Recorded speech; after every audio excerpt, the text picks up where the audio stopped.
Critics argue that Christianity's fundamental beliefs, including Jesus' virgin birth and resurrection, were copied from ancient, quote, mystery religions that existed in the Mediterranean world. These skeptics point to apparent similarities between Jesus and mythological gods like Mithras, Osiris, Adonis, and Dionysus. They claim these parallels prove Christianity is merely a repackaged version of earlier pagan myths. However, modern scholarship tells a different story. T.N.G. Mettinger, a respected Swedish scholar, notes that there is nearly universal consensus among academics that no legitimate dying and rising god myths preceded Christianity.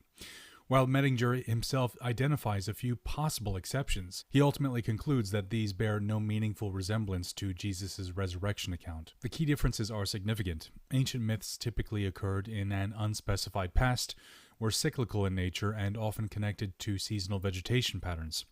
In contrast, Jesus' resurrection was reported as a specific historical event, witnessed by contemporaries, and occurred only once.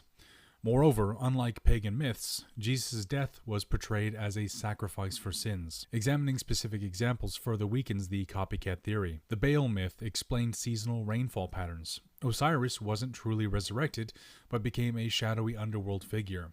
Stories about Attis's resurrection emerged long after Christianity began. Marduk's death isn't even clearly documented in ancient sources. The mystery religions themselves, while sharing some superficial similarities with Christianity, were fundamentally different.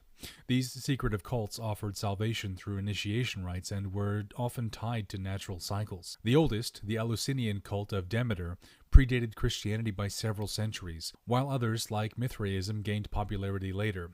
Scholarly research has thoroughly discredited the methodology of early proponents of the copycat theory. The history of religion school of the late 19th century made questionable comparisons based on anachronistic sources and superficial similarities. Modern scholarship has shown these parallels to be largely artificial. While examining historical claims about Jesus, it's crucial to focus on the actual historical evidence, rather than alleged mythological parallels. The resurrection accounts in the Gospels are supported by historical documentation and eyewitness testimony, setting them apart from the clearly mythological stories of pagan gods. This analysis reveals that while Christianity emerged in a world rich with religious tradition, its core claims about Jesus, particularly his resurrection, are unique and historically grounded. The evidence suggests that rather than being a recycled version of pagan myths, Christianity presented a distinctive message based on reported historical events.